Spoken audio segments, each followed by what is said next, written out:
PHE daily विज़र शायद ये भी भूल चुके होंगे कि कब से ये प्रदर्शन कर रहे हैं, क्या क्या इनकी मांगे हैं, बोल बोल के थक गए हैं, लेकिन इनकी आवाज़, इनका कहना है कि नहीं पहुंच पा रही। अब क्या कारण है?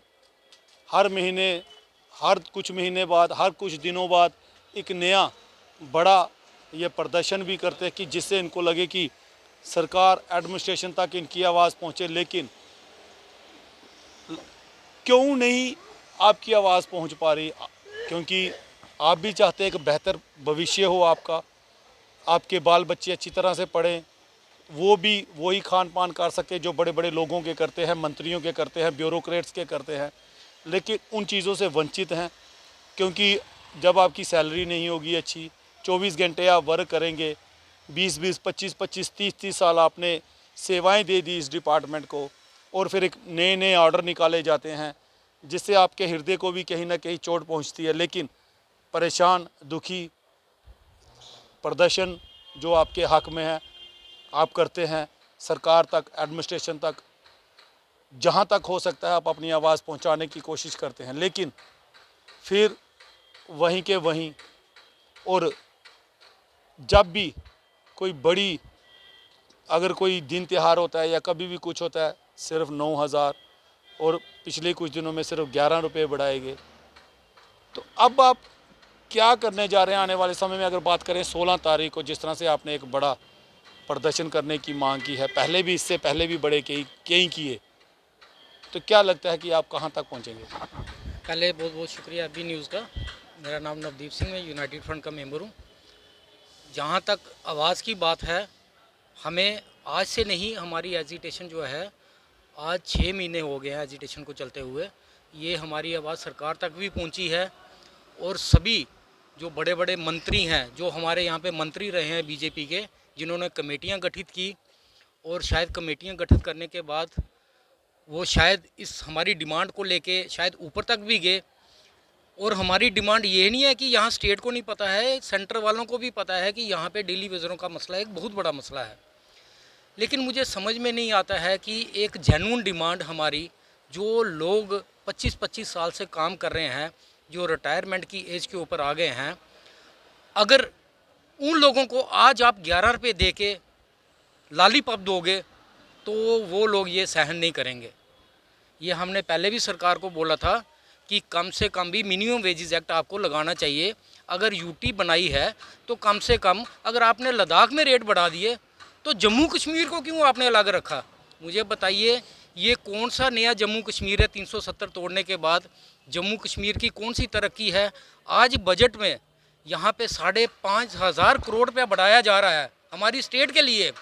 मुझे बताइए कि उस बजट में गरीब लोगों का प्रावधान क्या रखा गया है? क्या ये स्मार्ट सिटी के साथ गरीब लोग क्या ये खाना खा पाएंगे? क्या ये प्रोजेक्ट जो बड़े बड़े आए हैं उन स्मार्ट सिटी के साथ आप जैसे गरीब लोगों को स्मार्ट बनने की कोई मंशा नहीं लगता आपको? वो मेरी बात सुनिए, हमें स्मार्ट कैसे बनेंगे अगर हमारे बच्चे अच्छी पढ़ाई लिखाई नहीं करेंगे, अच्छे स्कूलों में नहीं पढ़ेंगे, अच्छा खाना नहीं खाएंगे, तो जम्मू कश्मीर का भविष्य क्या होगा? मुझे तो लगता है यहाँ के जम्मू कश्मीर की जो एक आन बान शान हमारे जो डोगरा से और हमारे कश्मीरी भाई जो हैं, ये इनको एक ख़त्म करने की एक रणनीति बनाई जा रही है। तो इसके पीछे अब हम किसको मुजरिम ठहराएंगे? पहले तो ये बोलते थे कि पहली सरकारों ने आपके साथ जाति की है, तो आज की डेट में आप बताइए ना। मैं भी मानता हूँ कि जाति की, ठीक है, आपको लगाया, कुछ किया, लेकिन इनको तो जब ये भी लोग सरकारों में आए, इन्होंने भी कहा था कि आपको किया जाएगा, आपके लिए अच्छी सेटलमेंट की जाएगी, आपको अच्छी जगह पहुंचाया जाएगा। क्या इनको नहीं लगता कि आपके भविष्य अच्छा होना चाहिए? अब तो ये ऊपर वाला भगवान ही जानता है कि अगर ये इन लोगों को इतना भी पता है कि 9,000 रुपये में आप एक मुझे मैं बता दीजिए कि इनके घर में जो नौकर हैं, वो अगर अपना परिवार 9,000 रुपये, वो 15 क्या 9,000 रुपये में कोई अपना घर चला सकता है? आज बच्चों की फीस देखिए, मार्च महीना आने ये ख़त्म हो रहा है, बच्चों घर में नौकर रखने हो तो 10-15 हज़ार से 10-15 हज़ार वो लेते हैं सर। वो भी दिन का काम करते हैं सर इनके जो इनके अपने टीए डी हैं ना, वो लाखों में हैं। वो लाखों में। तो हमारी 9,000 तनख्वाह में ये बोल रहे हैं कि हम यहाँ पे स्मार्ट सिटी बनाएंगे, यहाँ जम्मू कश्मीर का भविष्य बदल देंगे, गरीबी ख़त्म कर देंगे। वो कहाँ से गरीबी ख़त्म होगी मुझे ये बताइए? आज स्मार्ट सिटी के नाम पे जो पैसा आ रहा है, तो जम्मू कश्मीर के लोगों को इसका क्या फ़ायदा है, मुझे बताइए। सड़कें तोड़ के बनाई जा रही हैं, जो स्ट्रीट्स हैं वो तोड़ के बनाए जा रहे हैं, फुटपाथ तोड़ के बनाए जा रहे हैं। क्या वही पैसा जो ऑलरेडी अच्छी चल रही हैं, अच्छी बनी हुई हैं, क्या वो वाला पैसा क्या आप जैसे लोगों पे नहीं लगाना चाहिए? आप जैसे डेली विजर्स भाइयों पे नहीं लगाना चाहिए? हर जगह हम प्रेशर करने की कोशिश करते हैं कि डेली विजर भाइयों के लिए कुछ किया जाए। आपने डोगरा चौक में देखा होगा, वहाँ पे जो पुरानी फेंसिंग हुई है, जो लोहे की ग्रिल्स लगाई गई हैं, आप उसको पेंट करके भी रेनोवेट कर सकते थे। और वो पुरानी जो पुरानी ग्रिलें हैं वो आज भी मजबूत हैं, उनको हटा के उनके ऊपर करोड़ों रुपए जो खर्च किए गए, लेकिन डेली वेजर को खाली 11 रुपये दिए गए। तो इससे यही जाहिर होता है कि ये जम्मू कश्मीर की तरक्की नहीं है, ये जम्मू कश्मीर के लोगों का विनाश है। मैं एक दोहराना चाहता हूँ कि स्मार्ट सिटी बनाने से हमारे बच्चे स्मार्ट तो नहीं होंगे। हमारे बच्चे तभी स्मार्ट होंगे अगर हमारे बच्चों को अच्छा पालन पोषण मिलेगा, अच्छा खाना मिलेगा, अच्छी पढ़ाई मिलेगी। अगर आज आपने बजट में इतना पैसा बढ़ाया है, तो सबसे पहले हमारी जो पुरानी डिमांड है 2014 से आपने ललकार रैली में, बजट में आपका क्यों नहीं हर बार बजट आता है, कुछ भी अगर पैसा बढ़ाया जाता है, पैसा दिया जाता है, आपका कहीं पे भी जो नहीं दिखाई देते आप लोग डेली वेजर, चाहे वो किसी भी डिपार्टमेंट का है। देखिए, डेली वेजरों से बजट में अगर इनके पास पैसा आ रहा है, तो अगर वो डेली वेजरों को दे देंगे तो इसमें इनको कोई बेनिफिट नहीं है। वही पैसा अगर ये स्मार्ट सिटी में लगाएंगे, वहाँ पे बड़ी बड़ी कमीशनें आएंगी, वही पैसा सेंटर से यहाँ आएगा, फिर वही पैसा यहाँ से सेंटर वापस जाएगा। तो ये हम लोग कोई वो थोड़ी हैं कि अनपढ़ लोग हैं, हम भी दिमाग रखते हैं। और इन लोगों ने जो हमारा शोषण किया है, तो ये आप क्या सोचते हो कि हम इनको भूलेंगे? हमारे गाँव को इन्होंने भरा नहीं, हमारे गाँव को इन्होंने और गहरा किया है। तो हमारी लड़ाई हमने जो आप किसी अगर ब्यूरोक्रेट की बात करें, अगर किसी नेता की बात करें, बातचीत की आप अपने इस इशू पे कि जनाब बहुत टाइम हो चुका है, आपका भविष्य, अब आप उस एज में नहीं रहे, कितने वर्ष हो चुके आपको सेवाएं देते, पहली सरकारों ने भी शोषण किया, अब भी वही चीज़ चल रही है, कब तक चलेगी? मुझे तो लगता है जब तक ये यहाँ पे गवर्नर राज्य है, तो जहाँ पे ये बाहर के जो ब्यूरोक्रेट्स बैठे हुए हैं, तब तक हमारा शोषण होता रहेगा, ये ख़त्म होने वाला नहीं है। ये जम्मू के लोगों को भी पता है। आज आप लोगों को प्रॉपर्टी टैक्स लगा रहे हो, ठीक है, प्रॉपर्टी टैक्स लगा रहे हो, लोगों के बिजली के रेट बढ़ा रहे हो, भी देना पड़ेगा प्रॉपर्टी टैक्स। देखिए वो तो हम भी जम्मू की जनता में आते हैं, हम भी जम्मू के हो ना, उससे कोई नहीं, उनको इससे कोई लेना देना नहीं। देखिए, आज हमारे लोगों को, हमारे पुंछ में एक जो पुंछ डिवीज़न है, वहाँ पे एक डीसी ने आर्डर निकाला है कि तब तक इन लोगों को तनख्वाह नहीं दी जाए जब तक ये अपना बिजली और पानी का बिल का वो भुगतान नहीं दे पाएंगे। ये एक फरमान डीसी साहब ने दे दिया। और मैं यहाँ से आपके चैनल के माध्यम से ये मैं जम्मू कश्मीर की सरकार को एक फरमान देना चाहता हूँ कि अगर उन लोगों के कनेक्शन काटे जा रहे हैं, अगर उनके बिल पेंडिंग हैं, उनके कनेक्शन काटे जा रहे हैं, तो जो हमारे 72 महीने का पेंडिंग वेजेस है, उसके ऊपर कौन सोचेगा, उसके ऊपर कौन संज्ञान लेगा? उसकी आवाज़ क्यों नहीं आप उठा रहे हो? आप हमारा 72 महीने का वेजेस दीजिए, पेंडिंग जो वेजेस है वो दीजिए, उसके बाद हम बिजली का किराया भी दे देते हैं और उसके बाद पानी का बिल भी दे देते हैं। आप लोग तानाशाही के तौर पे अपने पुलिस के 4 सुरक्षा बलों को लेके लोगों के घरों के कनेक्शन काटोगे, लेकिन जो डेली वेजर है उसका 72 महीने का पेंडिंग वेजर रखिए। आप ये यूनाइटेड फ्रंट को कहीं लगता था कि बजट में आपके लिए कुछ ना कुछ होगा? हर बार हम ये सोच के चलते हैं कि शायद सरकार कुछ बजट में हमारे लिए लाएगी, और ये जो अमाउंट बढ़ाया गया है ये कोई कम अमाउंट नहीं है। अगर ये चाहें तो इस अमाउंट में यहाँ पे जो हमारे जो डेली वेजर भाई हैं वो पक्के हो सकते हैं और हमारा पेंडिंग वेजेस भी निकल सकता है। लेकिन ये लोग गरीबों का काम नहीं करेंगे, ये लोग गरीबों का विनाश करेंगे।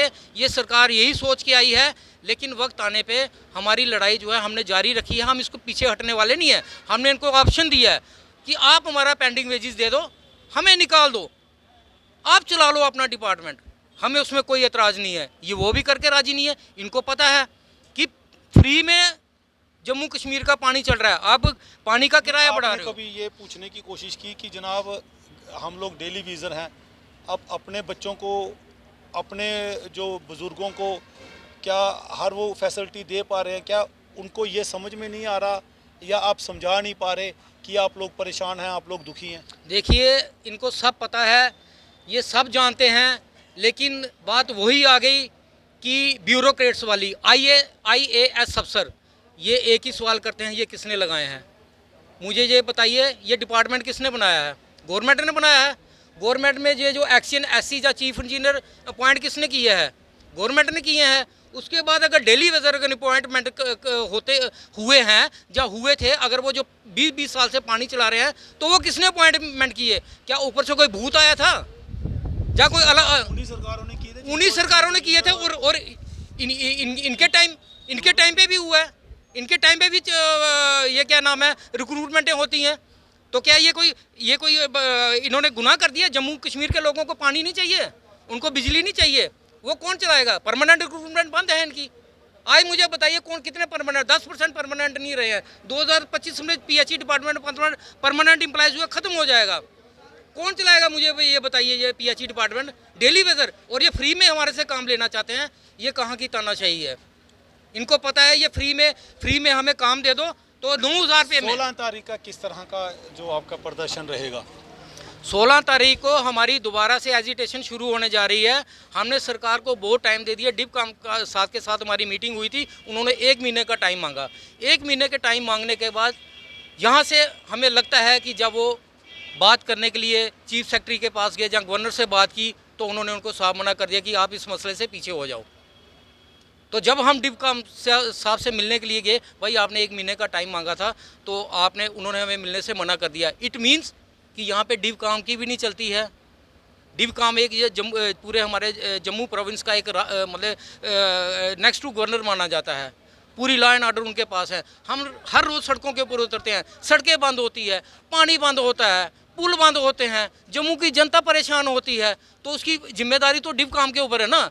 तो फिर उसके बाद सुरक्षा बलों का प्रयोग किया जाता है, हमारे ऊपर लाठीचार्ज किया जाता है। हमें बताइए कि हमारी कौन सी ऐसी देशद्रोही हम नारे लगा रहे हैं, जहाँ हम पत्थरबाजी कर रहे हैं, जहाँ हम बंदूक उठा रहे हैं, जहाँ हम देश के खिलाफ नारे लगा रहे हैं। हम तो अपनी डिमांड कर रहे हैं कि हमें परमानेंट किया जाए। हमारी जेन्युइन डिमांड है, हमारी पेंडिंग वेजेस दी जाए। उसके ऊपर ये कोई संज्ञान ही नहीं लेते हैं।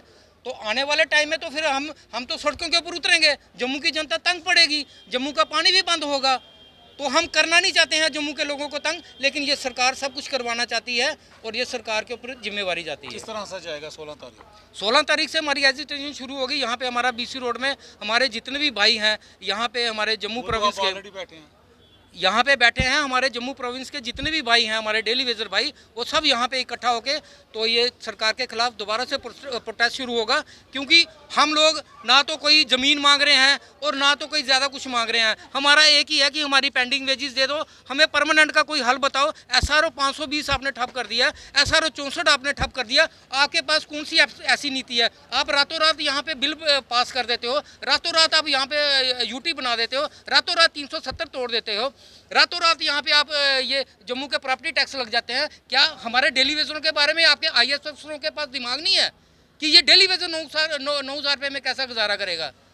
और ये करना नहीं चाहते हैं, नहीं करेंगे तो इसका जवाब हम, क्योंकि हमारे पास एक ही पावर है, वो है वोट की चोट।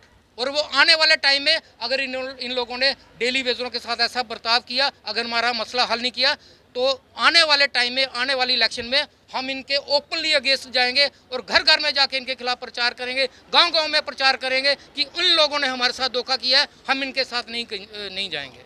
शुक्रिया। जिस तरह से देखा, बहुत ज़्यादा रोष है और होना भी चाहिए, क्योंकि जब ये सुबह घर से आते होंगे तो घर वाले भी इसी सोच में होंगे कि शाम को ये कुछ लेके आएंगे या नहीं लेके आएंगे। क्योंकि काम पे जब कोई जाता है तो वो चाहता है कि उससे मेहनताना मिले, वो घर में अच्छी फैसिलिटी दे, फैमिलीज़ को अच्छी फैसिलिटी दे, क्योंकि घर परिवार खुश रहे। जब इस तरह का क्लेश होगा तो नेचुरली जो अच्छा भी इंसान होगा वो भी जो परेशान होगा, दुखी होगा। अब ये एडमिनिस्ट्रेशन को सोचना है कि किस तरह से इनकी सोच, क्योंकि लगातार प्रदर्शन कर रहे हैं, लगातार एक ही चीज़ बोली जा रही है। अब इन्होंने कहा है कि 16 तारीख के बाद हम लोग उग्र प्रदर्शन जो शुरू करेंगे और सभी लोग जो इकट्ठे होंगे। एडमिनिस्ट्रेशन भी अब आगे क्या कार्रवाई करती है वो समय ही बताएगा। जर्नलिस्ट राजिंदर नाम का यूट्यूब को मैं ऑपरेट कर रहा हूं। सबसे रिक्वेस्ट है कि जर्नलिस्ट राजिंदर यूट्यूब चैनल को ज़्यादा से ज़्यादा सब्सक्राइब और शेयर कीजिए, ज़्यादा से ज़्यादा कमेंट और राय ज़रूर रखिएगा, ताकि हम अगर किसी से भी कोई प्रश्न पूछना चाहें तो क्या पूछें। शुक्रिया।